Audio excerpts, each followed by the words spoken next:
And as we all know, this has been a challenge that we've all been facing, especially in healthcare, for quite some time. So I want to welcome our speakers and introduce them. First, we have Terry Lynn Brousseau. She earned her IT degree from the University of Akron and started her career working for industry leaders in both manufacturing and the financial fields.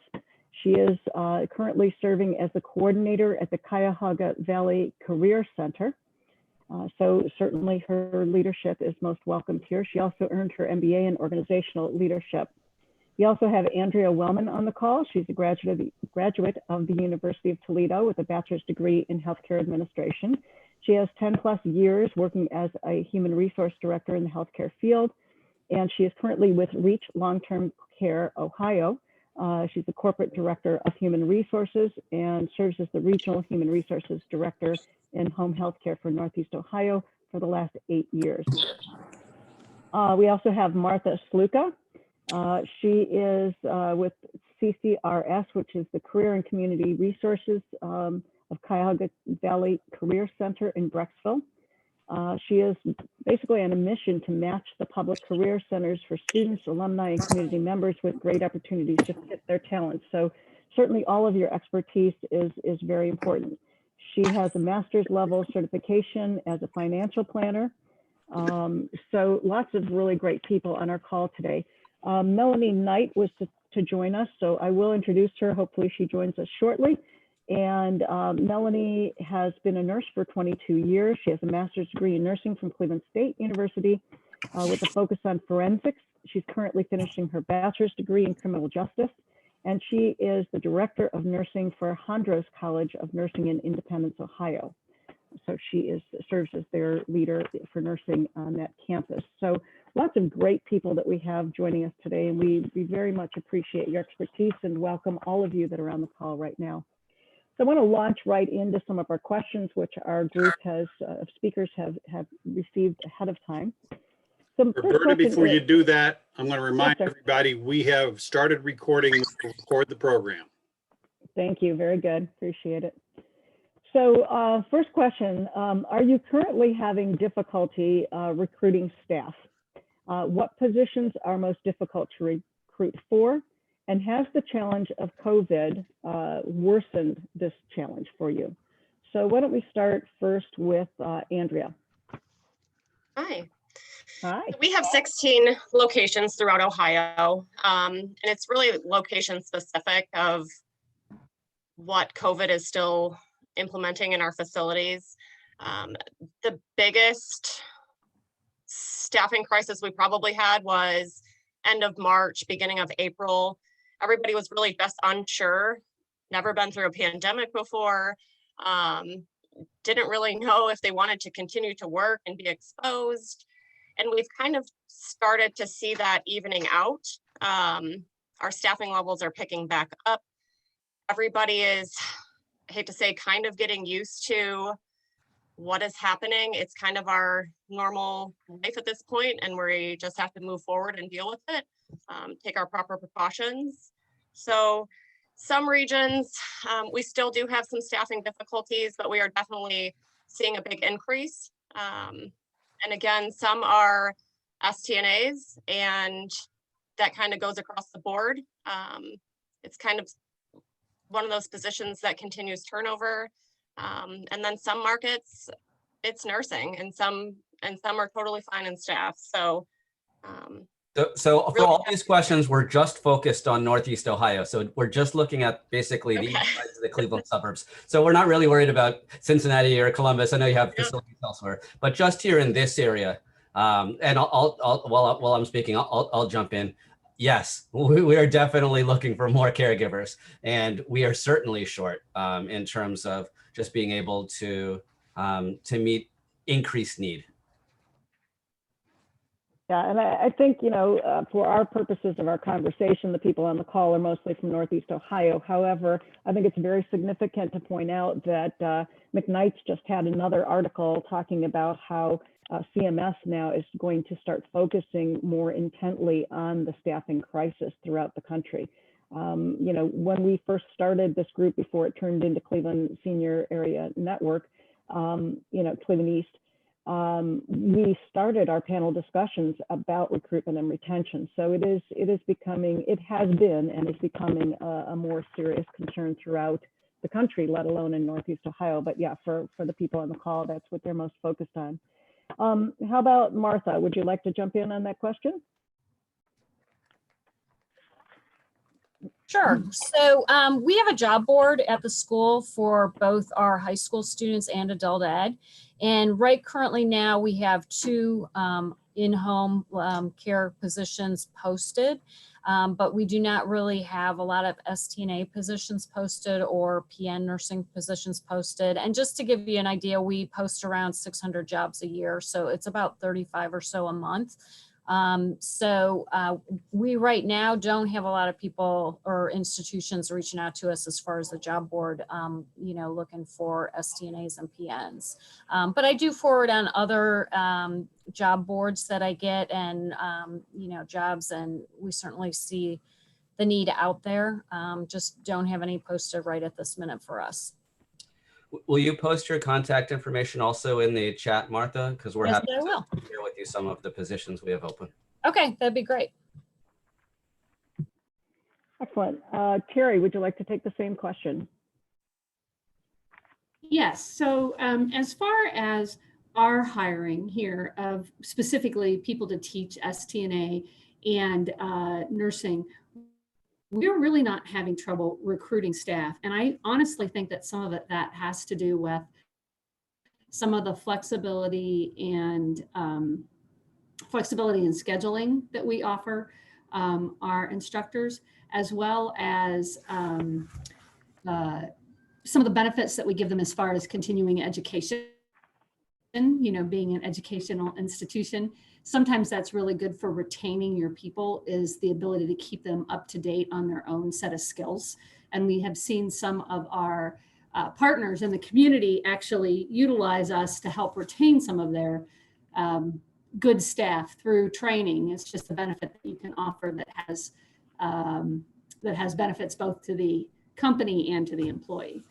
I would say, and I know we're focused on healthcare, that from an incoming student perspective, the 2 areas that we're seeing most impacted by COVID are cosmetology, for obvious reasons, because that was one of the places that shut down first and opened last. So students are a little iffy about that training. And I think the other one is dental assisting at this point in time, who wants to stick their hands in somebody else's mouth. Those are the places we've had student recruiting issues. Interesting. My husband's a dentist, and I say that his office is like going into an operating room. It's absurd the amount of precautions that they are required to take, and he goes above and beyond that. So it looks like a sterile operating room by the time you get into his office. So certainly understandable. Interestingly enough, when you talk about dental assisting, he wears full PPE, 2 masks, and he has a face shield and gown and the whole bit. And gloves, of course. And he mentions that their face shields don't have much spray, which is kind of surprising because you would think that that would be the case.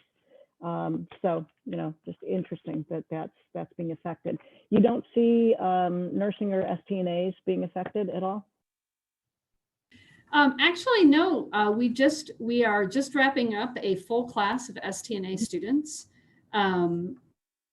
They've had their clinical, I think they're testing in like a week and a half. And we just started a full class of full-time nursing students and a full class of part-time nursing students. So we really haven't, there's been some challenges as far as navigating through financial aid during COVID, the ability to get a hold of people at the federal government or the state government in order to get answers. But as far as incoming students in those 2 areas, we have not seen that decrease at all. What's interesting to me is that it's obvious, like, Andrea, myself, Shalom, we're all, and a lot of the people on the call are looking for those students that you guys are graduating, right? That you, Martha and Terry, are graduating, and yet you're not having any trouble getting them in as students or finding teachers for them. But yet the folks out in the field are having a tremendous amount of trouble finding qualified candidates and retaining those candidates. What do you think is the disconnect there? Why is that? Well, I'll speak to STNA. I really can't speak to nursing. I think Martha could probably do a better job there. But from an STNA perspective, there's some things that we have seen happen that I think have made that competition higher. I mean, we have a STNA shortage anyways, but so we have one company that we partner with. They've created a specific position that they offer to students who are enrolled in STNA, that they actually have a job while they're training, and then they guarantee them a raise and a shift preference when they get certified. I think it's really interesting. I think 4 out of my 5 students are working for that institution because of that. The other individual is working for an institution and I think has a really neat approach. They offer not only a shift differential to their STNA, but they give them a bonus if they have perfect attendance, and they give them a bonus if they work off shift, and they give them another bonus if they work the weekends. And I think that's, quite frankly, the kind of competition that everybody is up against for those STNA. And it's, it's, as I've told my students, if you're a good STNA and you stay, you can really change your life with STNAs. You just muted, Terry. You muted. We didn't hear the end there. Go ahead. I apologize. Probably wasn't valuable.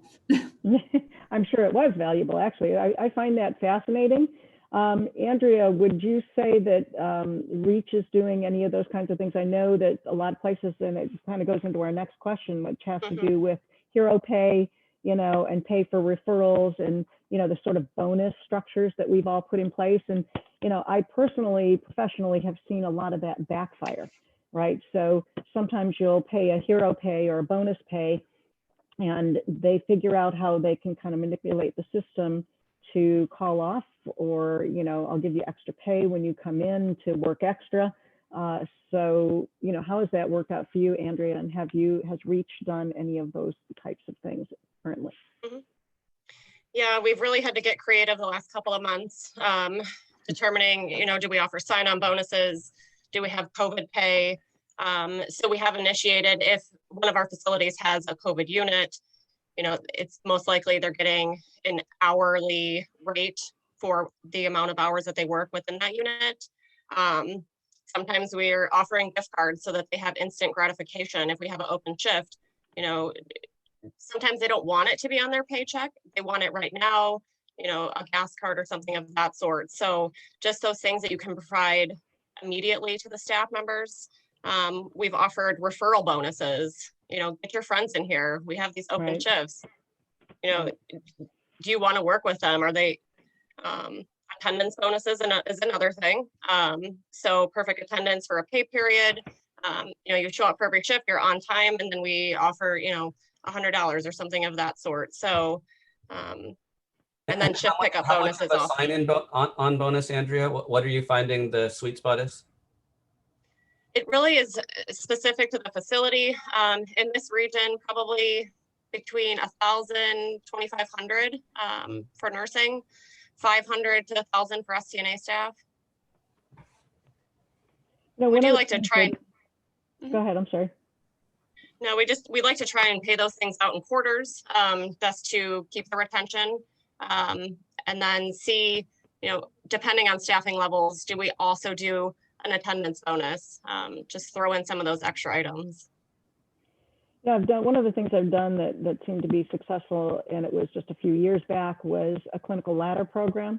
So we had community support for this, where you enter as an STNA, and then as you take different courses, CE programs, go to school, we help you financially with that. And then you kind of climb the clinical ladder into being an LPN, or maybe an STNA 2, advanced, or, and then an LPN, and then an RN. So there's some incentive to stay with the organization, and it's not kind of a dead end job. So Martha, can you comment on the nursing piece of that? Sure. So with our practical nursing program, the students graduated in June, and they would be in the process of taking their NCLEX exams now. So part of the retention and getting them in the door, the recruiting, is going to be getting them at that sweet spot right after they pass the test and get them in the door. So what happens with our job board is once you post, we forward it out to the instructors. Our instructors are usually pretty tight with the students, and they will see the opportunity and see who they feel is a good fit. And, you know, the students are giving them feedback too. Hey, I just passed. They need all that information to send into the state reporting. So then they know where the students are in the process and when they're ready to go. And then a lot of the stuff too, as far as the sign-on bonuses and all that helps. But also, like, as you get into the younger generations, we're finding that quality of life and, you know, I know a lot of times they're 12-hour shifts, that sort of thing. Now you have workers who have, you know, kids at home that are learning remotely. They're facing a lot of personal challenges and they're under a tremendous amount of stress. So recently on the news, there was this thing like with UH that they're creating these sleep pods for them. There's actually an organization that a student started that is like sending care bags with wellness items to hospital residents. So thinking kind of that way out of the box, like switching to like the manufacturing end, when we think of the old factories and that kind of stuff on recent tours, like they're putting weight rooms in those factories. So anything that you can do to make their life better during this stressful time, that would be a way, you know, it'll cost you some money, but it's a way to keep your staff happy and have them stay in your organization.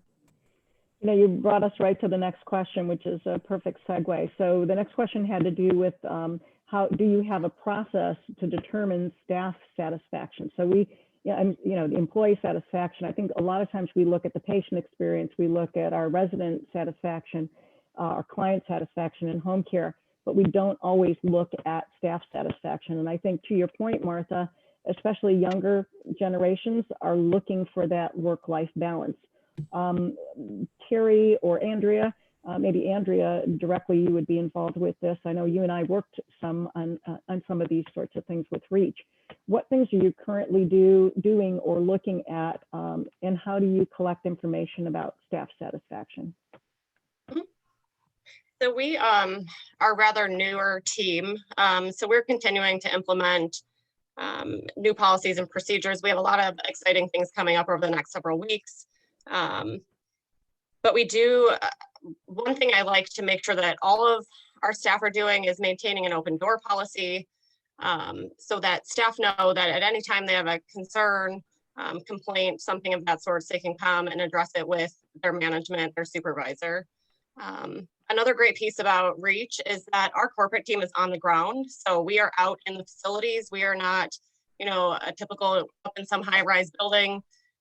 So from the VP of clinical, myself, I work in a building. We are there at ground level to address things with the staff members. We also have a corporate compliance line that has helped tremendously. So it is posted in each and every facility.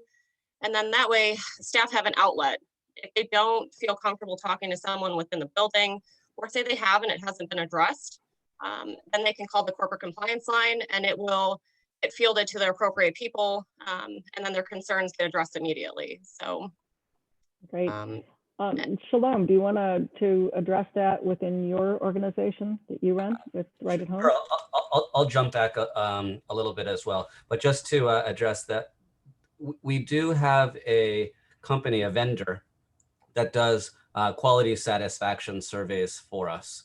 And so they're not just reaching out to our clients to see if we're meeting their expectations, you know, but they also say to the caregivers, how is your supervision? How's your training? How's your salary and benefits? How could we improve? And that sort of thing. And some of the feedback that we get is, you know, immediately actionable. Something in terms of supporting our staff that we've been doing, and our more organized competitors have been doing as well, is trying to so when our caregivers are working, they're usually by themselves, like one caregiver in one client. So they're not necessarily in a building. And so they don't have as much support from peers. They don't have as much, for example, opportunity for mentoring and that sort of thing. So we'll try to bring them together. I mean, it could be something as simple as playing a game of bingo, or, you know, we'll model something that they can also share with our clients. You know, we were doing before the pandemic, we were having every quarter, we were having, you know, parties and acknowledging, you know, caregiver of the month, caregiver of the quarter, we have coming caregiver of the year, and that sort of thing. And it was, those types of things were well received. We've also been doing things like care packages, like when the pandemic was really biting us at first and everybody was short on toilet paper, we brought in, you know, cases of it, you know, grab one, you know, for your family. I would say in terms of recruiting, some of our biggest challenges are, because my clients are all spread out, not necessarily on a bus route or whatever, transportation is an issue. Also, my clients are vulnerable. I can't hire a felon. We do hire the investigators, so we run all the background checks. 23% of Americans aren't going to pass my background check. No, that's a lot of folks. So, and also my clients like the older caregivers. So sometimes it's harder for us, and it's kind of a catch-22. I mean, you're coming out of high school, you want to join my field, my industry. How do you get the experience? Because we're going to ask if you've had experience with dementia, because that's, you know, so it's some. So when Roberta talks about mentoring or on the job training and stuff, it's harder for us to do that. But I like it. And I like to see the ladder, and like all of our middle level managers and our top management, they all came up through. They all started as aides, and then they became schedulers, and they became managed. So there is a progression, but the crimp for us, like the pinch. Look, it's easier for us to, for example, go to like a group like Ohio Means Jobs or Head Start or one of those, you know, kind of what I call like a cattle call of you know, job. But then people are applying, and it seems like almost they're like maybe sometimes going through the motions or trying to meet the requirements, for example, from Ohio unemployment to say, oh, sure, yeah, I'm just trying to find a job. But then either they won't come in for the interviews, or they won't come in for the training, or they won't come in. So if somebody doesn't show up for orientation, there's no possible way I'm going to send them to a vulnerable senior who's waiting for somebody to get them up and dressed and fed and medicated, and, you know, because I'm afraid that we'll fall down. You know, we won't, you know, so that's been our challenge. Yeah, there actually is now a term, an industry term for that, called ghosting. That people will say they're going to show up, or even show up to your orientation. You spend all that time, all that money on them, and then they don't show up. It's called ghosting. But, you know, to your point, you know, I've done home care for many years. I've done long-term care, intensive care. But what's really interesting, because I've been in healthcare for many, many years, I hate to say how many, but what has changed significantly is, even though you are a new nurse, let's say in a long-term care unit or in a hospital setting, generally speaking, the turnover is so great that there aren't a lot of really experienced nurses or aides that take you under their wing and help you. I mean, I talk to young people who have just gotten out of nursing school, and they're working, let's say, in a hospital situation, and they are frustrated because they end up being the senior people, you know, the charge nurses, the people that everybody looks to, and they just graduated less than a year ago. You know, when I started out, we used to have nurses who would take you under the wing that had been there for 30 years, you know, and just kind of said, come here, honey, I'll show you what you're supposed to do. And that was comforting, you know, that was comforting. We don't see that so much. You know, as a VP before in my career, I was hesitant to hire new nurses who had, especially in long-term care, it may sound a little counterintuitive, but in a hospital setting, they get a little bit more support and orientation. In long-term care, I think we kind of send them to the wolves sometimes, right? And that adds to the problem of turnover. They're frustrated. They have the acuity level is just as high as it is in the hospital. Maybe not the intensive care unit, but on the medical surgical floors. And the ratio of patients to nurses is much higher. They have many more patients. And the amount of meds that they have to pass and the regulatory piece is much more intense. so it's rather difficult. So it's a catch-22 for the new nurse too, because how do I get the experience, right? And how do I, as a like Andrea in your situation, how do I find people that I can hire that have the experience to keep those returns to acute care down, have the skill set and the experience? It's very challenging. So Terry or Martha, anything you want to add to That's that? one of the places. Go ahead. I think that, how do I want to say this? Some consistency, not just in healthcare, but in other. You're kind of breaking up, Terry. I think you froze. Yeah, Terry Lynn's in another part of our building down in the newer wing. So Oh, yeah, it might not get quite as good reception. So, You know, as far as that ability. the one thing I'll say, getting back to the experience level that you were talking about, Roberta, is we do have 2 health career programs with about 40 students in them that are high school seniors. And right now our work-based learning program is Individuals who are getting ready to retire, sorry. what you can do is, you know, you start a program where you artificially, I guess, for lack of a better word, create that mentoring environment, and you spend one night a week getting all of your young people or your inexperienced new people in a room with your senior, and creating that training and that development that helps them.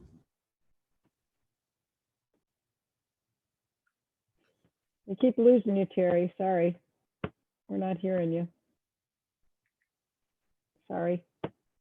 Progress you're not- faster. And it's, again, it's one of those things. Okay, probably can't hear me now either, can you? You're kind of fading in and out. You're kind of fading in and out. But No, I think we get the gist of what you're saying is to try to create a process where, or an opportunity for those experienced nurses to help mentor the younger, newer, less experienced nurses. Again, you guys are great because you're leading me right into our next questions. One of the things that I'm really passionate about, and Andrea can attest to this, is leadership. I don't think that we provide enough leadership training to those people that we put in what I'm going to call management roles or leadership roles. You know, even a charge nurse really isn't a leadership position, and leadership is so critical. So Terry or Martha, let's start with you. What kind of programs do you guys have? What kind of training, or is there any training for your staff or your students about leadership?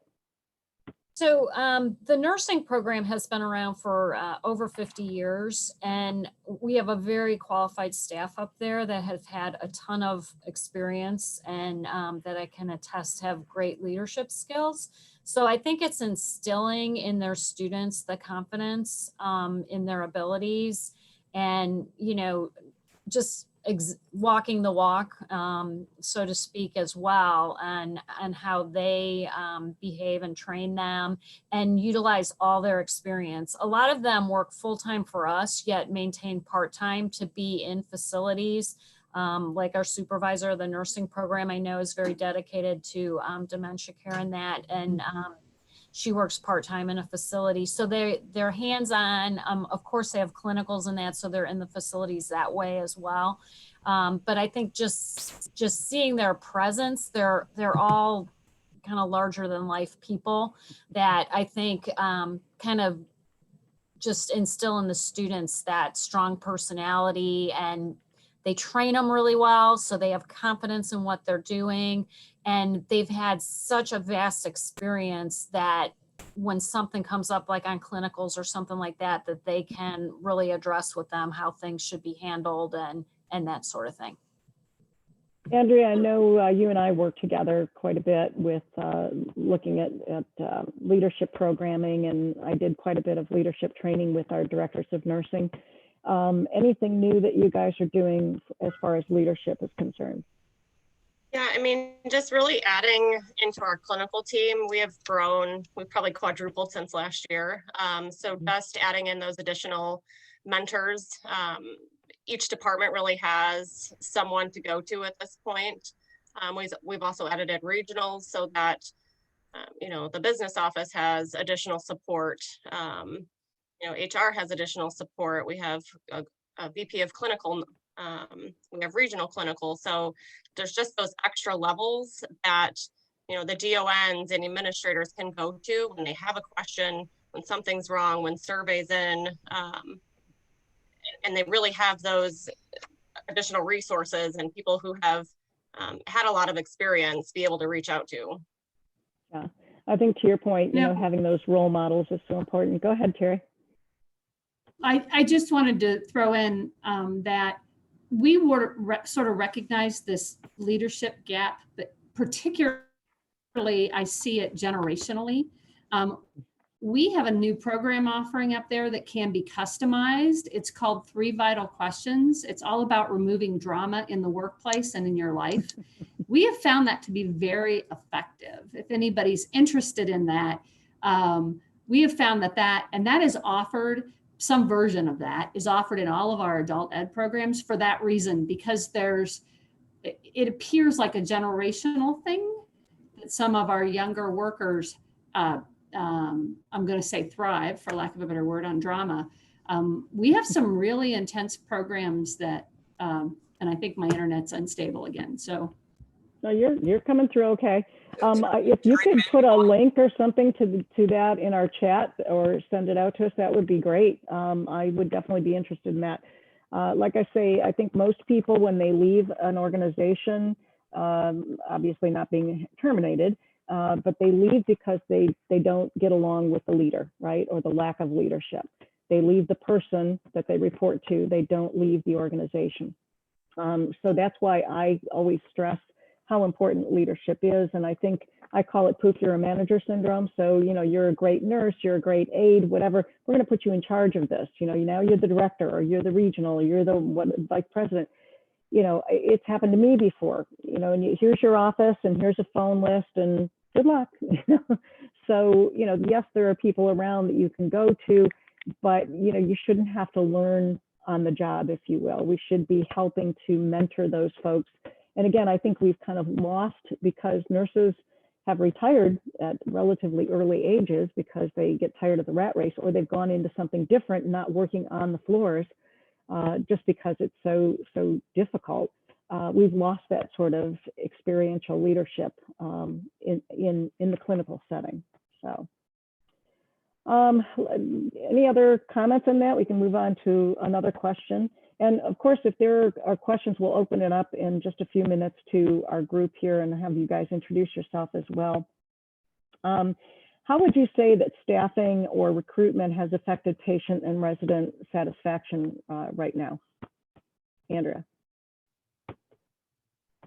Yeah, we definitely see, in the buildings that are completely staffed, we have a lot less compliance calls. We have a lot less daily resident complaints. So they really go hand in hand when we're meeting our PPD requirements and, have the appropriate amount of aides and nurses on the floor. Then we definitely have higher ratings. Staff morale is up. Residents feel that too from the staff. So when we're understaffed, we definitely start to feel that morale drop. They can't get to the residents as fast. So definitely more complaints, compliance calls. Right. And of course, it affects your direct star rating as far as, quality rating as far as staffing is concerned, because you have to report that. So obviously impacts it. Another thing that I see commonly is that people in management roles like DONs, ADONs are required to work the units. And it's not that they don't want to do that. It's not that it's not a good thing for them to do that, but frequently they are brought into that role. And you see a lot of frustration there because they can't get their own job done, the role that they're supposed to be fulfilling, or they're just, constantly working because they can't get everything completed. So that's kind of a job dissatisfier for people as well. Shalom, you are in a little different position because you have one-on-ones, which is one of the reasons that I absolutely, as a nurse, love home care, because you have that one-on-one. I'll speak to that a little bit. Sometimes I have found that the caregivers that have been in the field a little longer start to realize, oh, wait a second, if I do home care for a company that doesn't send me like to 3 different houses a day, you know, if I just go one spot, I can develop a relationship more so with my client. And also in the age of COVID, it, you know, cuts down exposure for everybody and just adds the familiarity. So, I mean, assuming that they're still having, you know, that supervision and assuming they still have the support that they need, a lot of times they'll feel like, oh, wait a second, you know, here's a place where, look, I might be making 12 an hour instead of 14. I might be making a couple dollars less. But on the other hand, I might have better quality of life because instead of having to look after a dozen patients on, you know, this wing of the nursing home that are all high acuity, I maybe just have one little lady with dementia who forgets to use the bathroom. And so it tends to be a little bit of a, I guess you could say a slower pace. And you get the job satisfaction of knowing, wait, you know, let's look back over the last year. Oh, wait a second, I kept her out of the hospital 12 months out of 12, you know, whoa, you know, because I mean, my clients tend to be also towards the end of their life, but we want them to have as much quality of life as possible. So maybe this way we start to, I don't know, let's start a new hobby. Let's do crochet, you know, it might be fun. Right. I still, as a home care nurse, having done that for many years, I still have relationships with some of my previous patients, you know, and remember them so fondly. It's just amazing. And so many nurses working on a floor will leave the day and say, wow, I feel terrible because that person needed to talk to me more and I just couldn't, you know. So to your point, there's a lot of satisfaction as an employee, if you will, or as a nurse or as an aide to work one-on-one with that individual. Plus you see them in their environment and what challenges do they have? You know, we may take them to PT, you know, in the nursing home or rehab, SNF, but then when you get home, you realize that, gee, they have these throw rugs that slide all over the floor, right? Or they have the staircase loaded up with papers and shoes and all kinds of things, or their medications are, you know, they can't reach them, whatever. So it is really a special privilege to be able to work with people in their homes. So I want to ask all of you in your different roles how you are, what you are doing to try to improve the experience for your employees. What kinds of initiatives have you done to improve the staff satisfaction? Terry.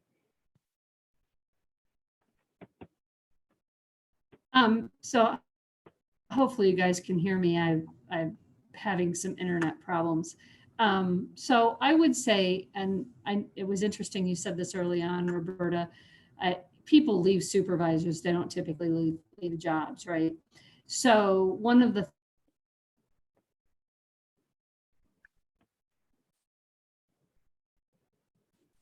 We lost you again, Terry. Your sound cut off. You're frozen. Sorry. Martha, Martha, oh, there we go. There's Terry. Okay, I'll try again. I said, you know, we have increased our thank yous. We've increased communication. You can never communicate enough. We have done some monetary awards, and frankly, we've also made a real effort. I think Andrea has mentioned a lot of this, being visible.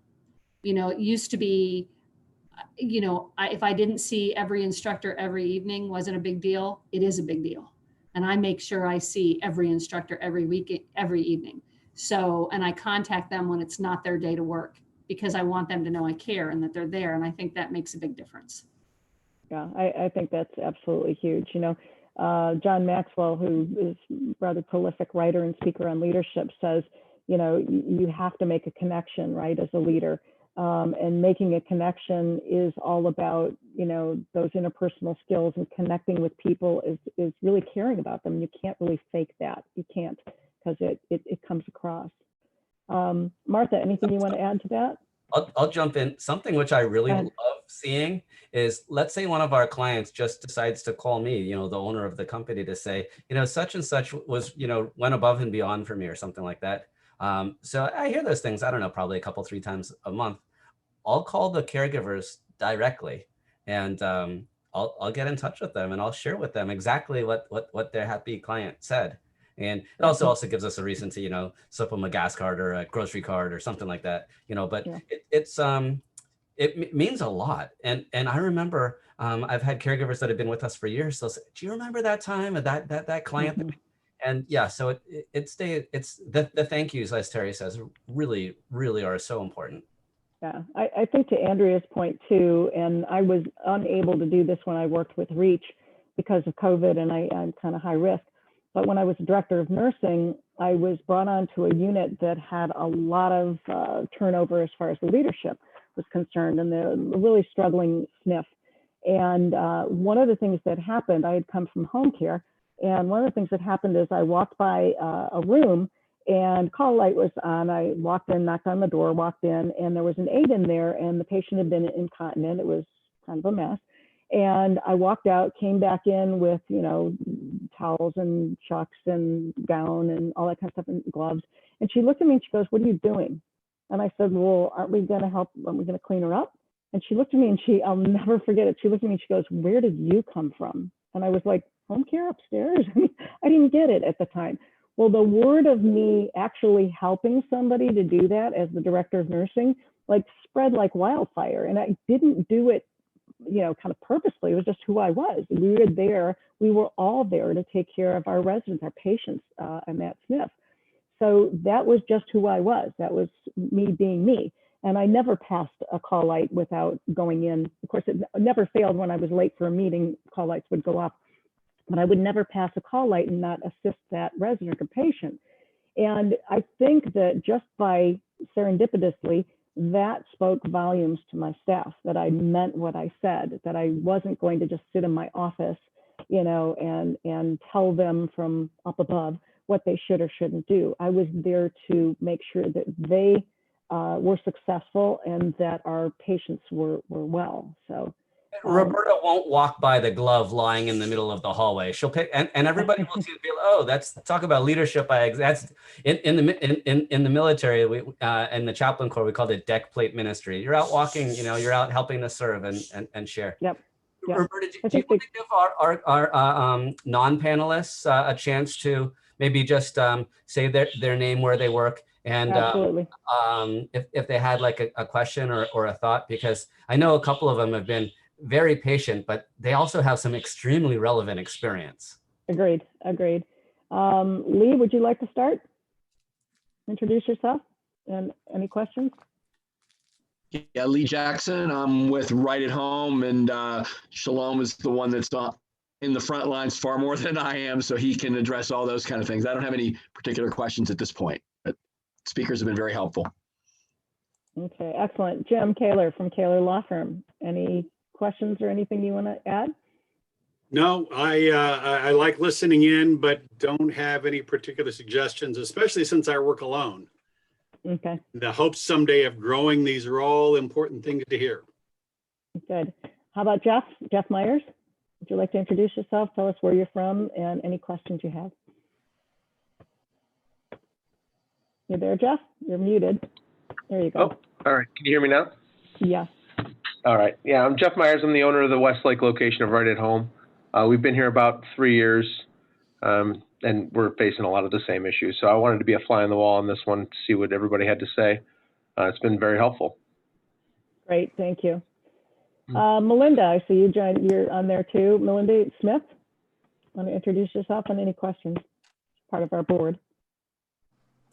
There we go. Sorry, it wouldn't unmute me. Maybe that's a sign. I don't know. Hi, everyone. I'm Melinda Smith. I do business development for Providence Healthcare Management, covering 3 assisted livings, the Fountains in Lyndhurst, Gateway in Euclid, and Stratford Commons in Solon or Glenwillow.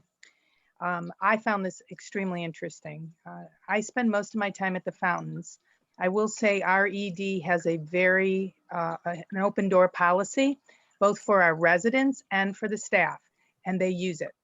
And I think that makes a big difference. We have longevity in a lot of our staff, 23 years, 15 years, people who started off as a dietary aide and now she's the DON, over 15 years. So I think that that open door, the leadership that Roberta, you referred to before, is so important for maintaining staff. That being said, we still do have issues with people who were, especially during COVID, worried about staying there and have walked away. So my interest is being able to share with my ED that, you know, here's what I heard. Here are some of the options that you all are doing. And maybe that will help retain some of the newer staff. The older staff's still there. It was the newer staff that we're having a little trouble with. But Brian will jump in. He will clean a room. He will do whatever it takes. He participates. And I do think the speed of the gang is the speed of the leader. Yeah, that's a great quote. I like that. Thanks, Melinda. How about Morgan? Let me come off mute here. Good morning, everyone. I'm Morgan Aureo. I'm the Regional Director of Business Development for Maplewood Senior Living. We have 3 locations in Northeast Ohio: Cuyahoga Falls, Twinsburg, and Chardon. You know, really, I was just kind of a fly on the wall myself as well, just to kind of hear some other challenges in our immediate area and hear what some of the remedies are. I can tell you, you know, company-wide, we've tried some different things, state to state. I can tell you in Ohio here that we did increase our hourly rate for resident care assistants based on experience and also based on if they were an STNA or not. We've done the attendance bonuses here, and it has been more effective in the past 4 to 6 months than it had been previously.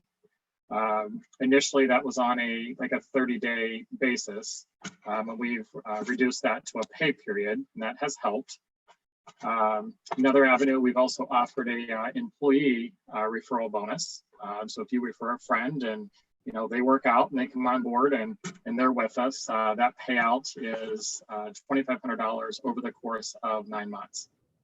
Nice. And we're just starting that, so you know, so far so good. We've got some time yet to go, and you know, open to hearing new suggestions as well. So I'm not in HR or recruitment, but I'm certainly lending support as well. Back when COVID first started, you know, we did lose some staff members, you know, just inability or not wanting to work or stay on or whatever those excuses may be.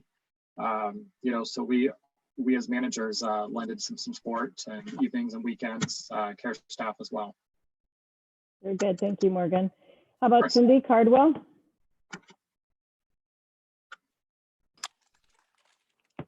You there, Cindy?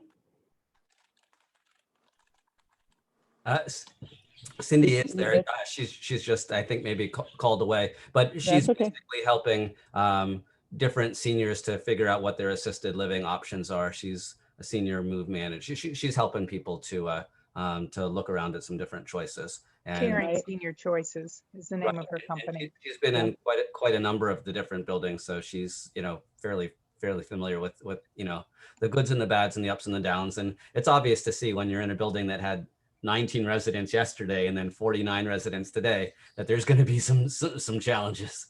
There sure are. Absolutely. Okay, moving on. How about Yvonne Schaefer?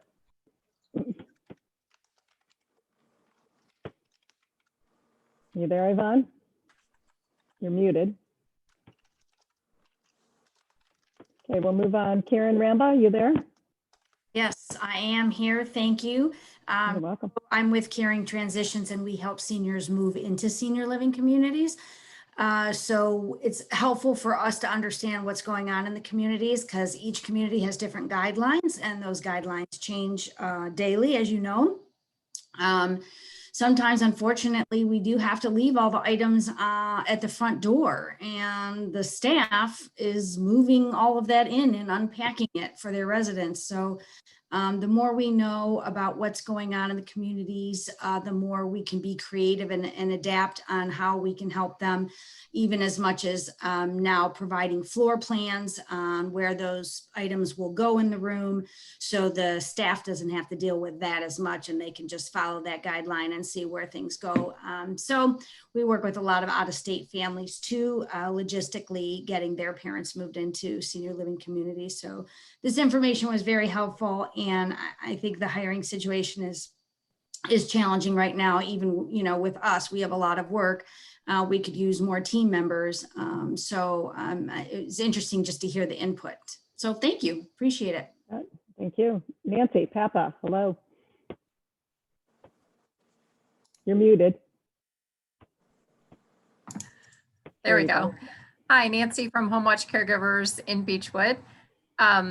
I've enjoyed this program very much. We're doing pretty much all those things with the gas cards and you know, all that type of thing. But we also started tuition reimbursement as another benefit for our caregivers recently. And I'm very interested in the 3 Vital Questions program too. So I am as well. to Yeah, learn is great. So thank you. very good. How about Heather Russell? Hi, I'm from Community Living Alliance. I'm a recruiter. I'm part of a work group for our organization. We're trying to look at like how to help with retention and help bring more people on. We already do things like the gas cards and stuff, but like in the work group, we've been trying to like brainstorm and come up with other ideas and whatnot. So I was really excited for some of the things you guys talked about in here. Something I identified, and I already like messaged my manager, was like, do we do like attendance bonuses? Because someone had talked about that. And you know, it would help boost or help potentially drive, you know, I'm sorry, I'm spacing, but help with that, and then also help identify like who could move up to higher positions, because we're always looking for that. So I took a lot out of it. Excellent, very good. Yvonne Schaefer, did we hear from you yet? I don't think so. You there, Yvonne? No? Okay, how about Tracy DeBevitz? I see you're here. I'm here. Thank you so much. You I bet. appreciate it, Roberta. No I'm problem. Tracy DeBevitz from Residence Home Care. We are a skilled nursing agency. I also am very proud to say we are a 5-star agency, probably one of the few out there.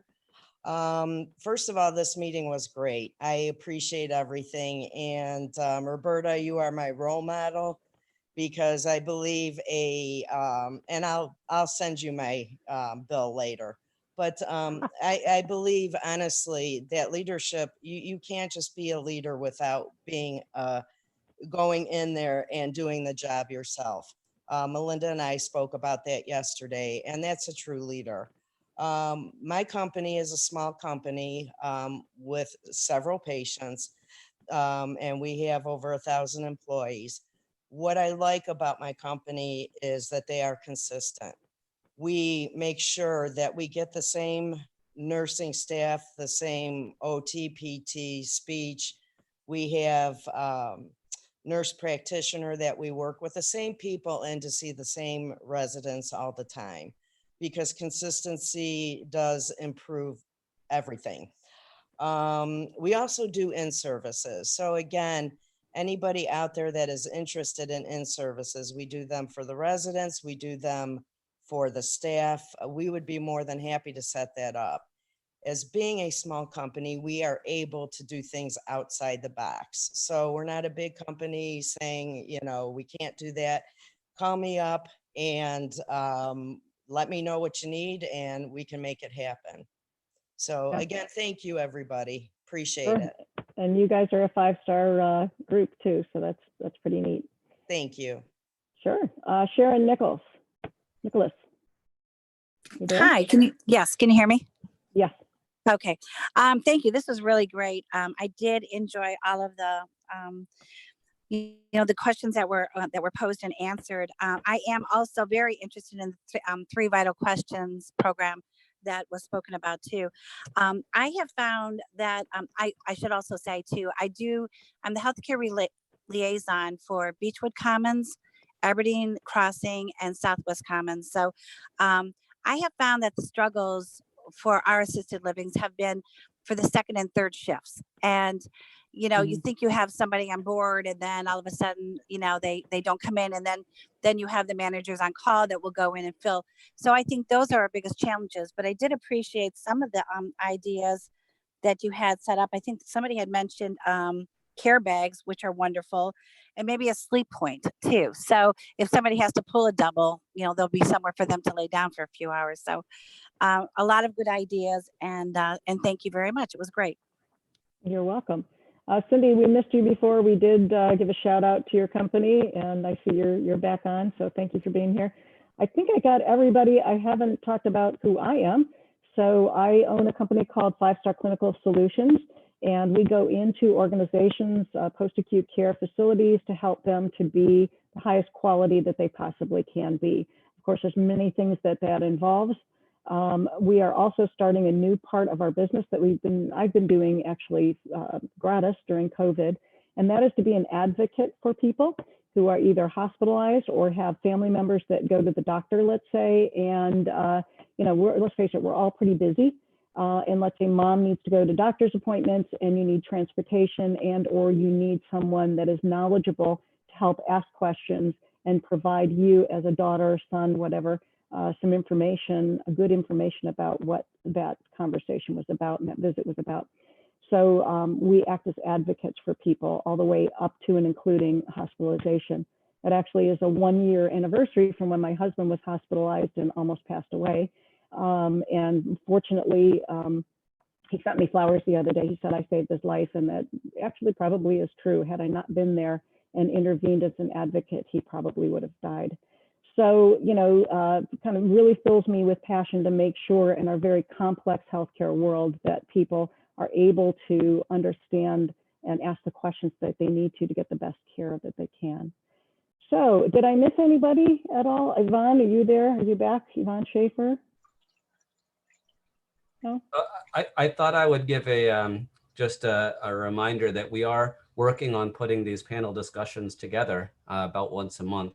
Our next one is scheduled for December 3rd at 11:30. Maybe I'll ask Melinda, do you want to mention what our topic is going to be for next month? I believe next month the topic is going to be dealing with the stress of this personally for where, whether you work in one of these communities, whether you are staffing one of these communities. We all are dealing with a lot of stress, and we've talked about COVID and we've talked about all those things, but we really need to do some self-reflection and focus.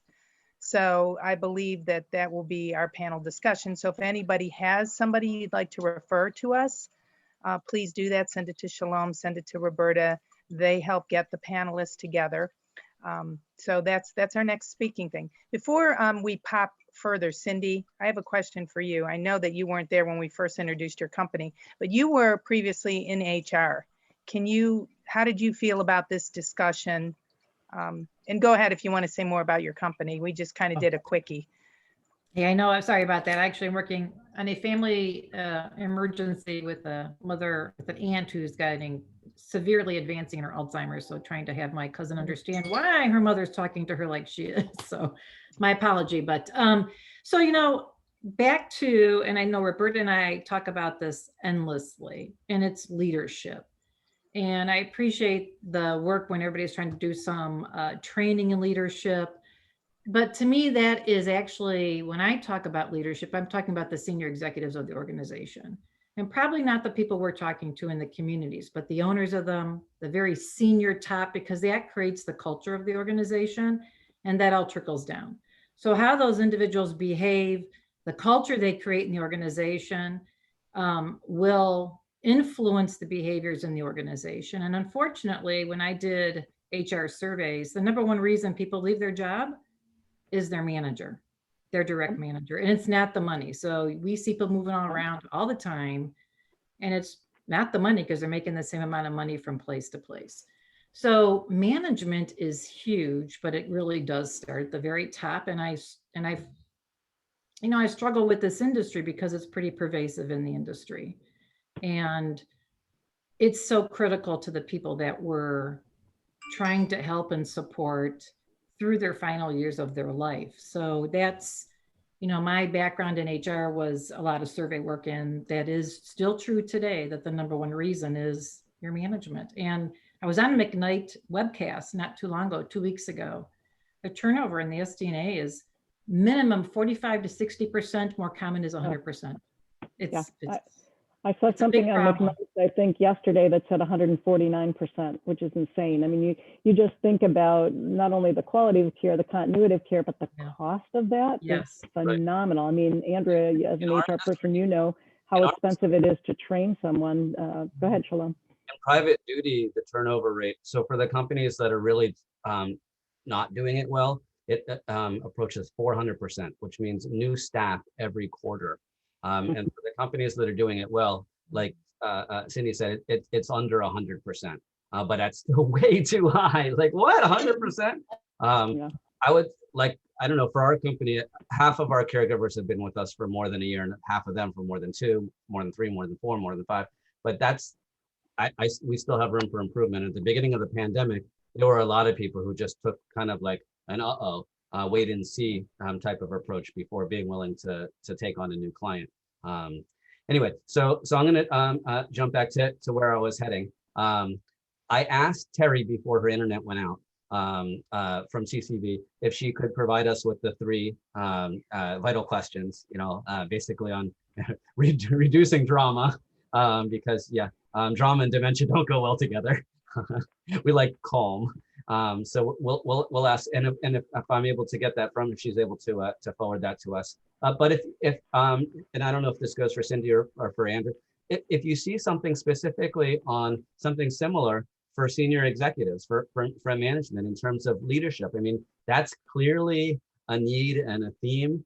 Sometimes we'll see, I don't want to call them fly by night, you know, show me the money operators, but we have had a few of the buildings in our community bought and what I call flipped. Basically, they were just, you know, looking to get the value out of the land.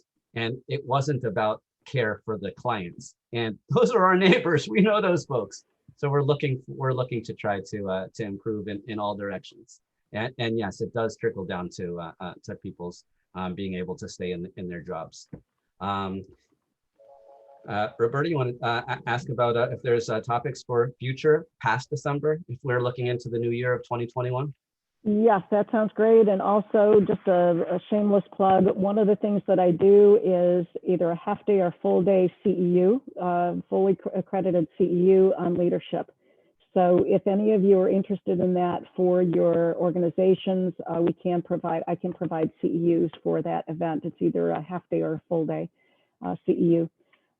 So yes, what topics are you guys interested in? You know, we have kept this to the professionals, not to the community. We do a lot of charitable work with our group, with the Cleveland East Senior Networking Group, Networking with the Heart.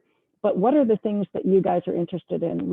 We've talked about the challenges of COVID. We've looked at that from the infection control, the quality perspective. We looked at the financial piece of it. In fact, Andrea, we had Becky and Katie Tiara on one of our calls before from REACH. What other, and of course, as Melinda mentioned, next month we'll be looking at how we support one another in our roles, because this has been a very stressful time. And even without COVID, it's a stressful job. What other things are you guys interested in hearing and learning about more?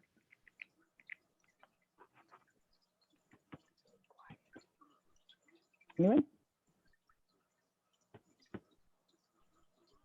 If you don't think of anything now, please email one of us, and we will definitely add that in. You know, you might go back and start talking to somebody in your office and they'll say, wow, we would love to hear about this. You know, we would be happy to put that together. I have a thought. It looks like as we go along, we're able to employ more technology to help keep our clients and our patients safe.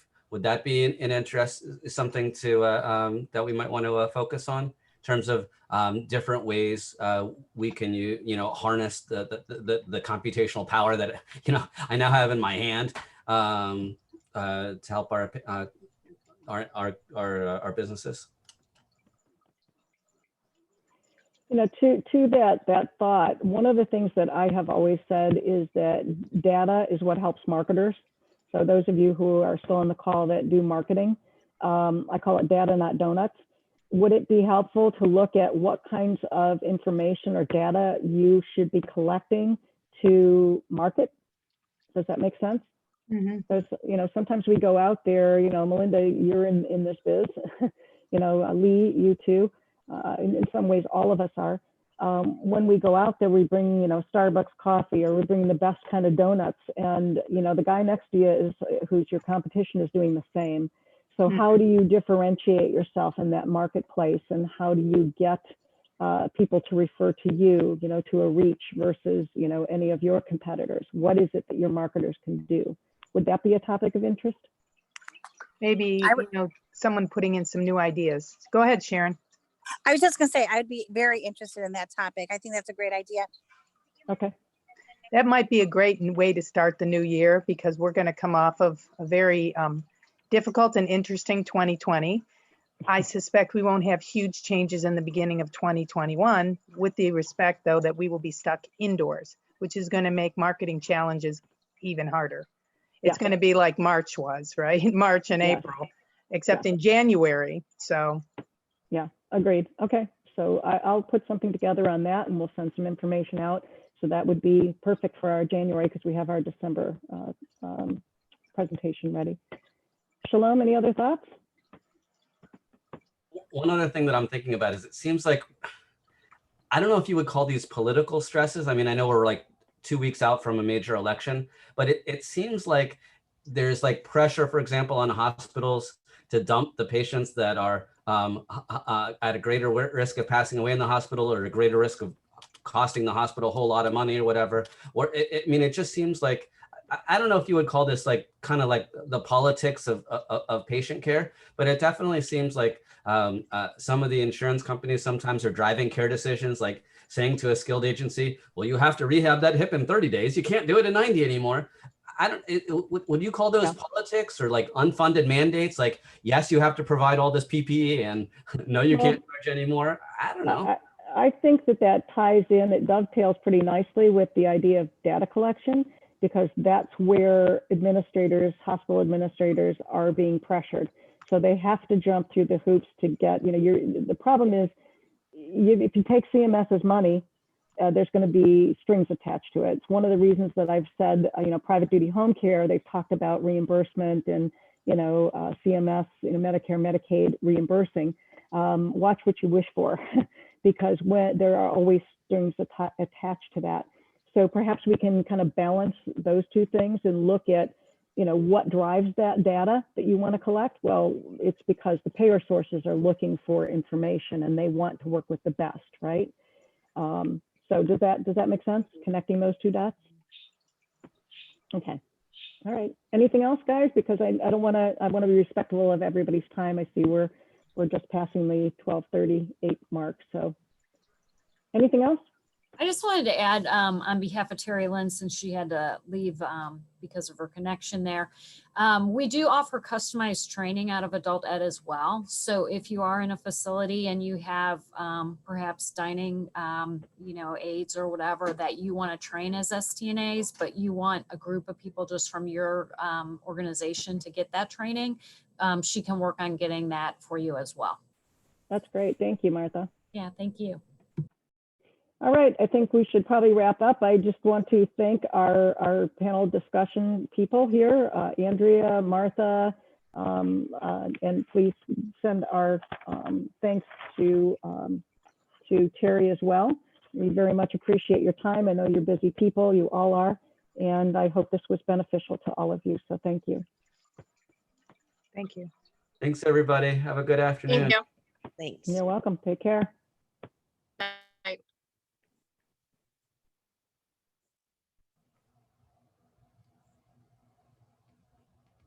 Well, that was lovely, Jim. I think that worked out. Yeah, I think it did. Good program. Yeah. Yvonne's not here. I think that's just, I think she had to walk away from that. Yeah, always, when I log out, everyone will go. Yeah. If people want to jot down notes or anything, I wanted to give them a minute to do so. It seemed like there was some really good information passed. Is there something that first of all, should we stop recording at this point? Yeah, let me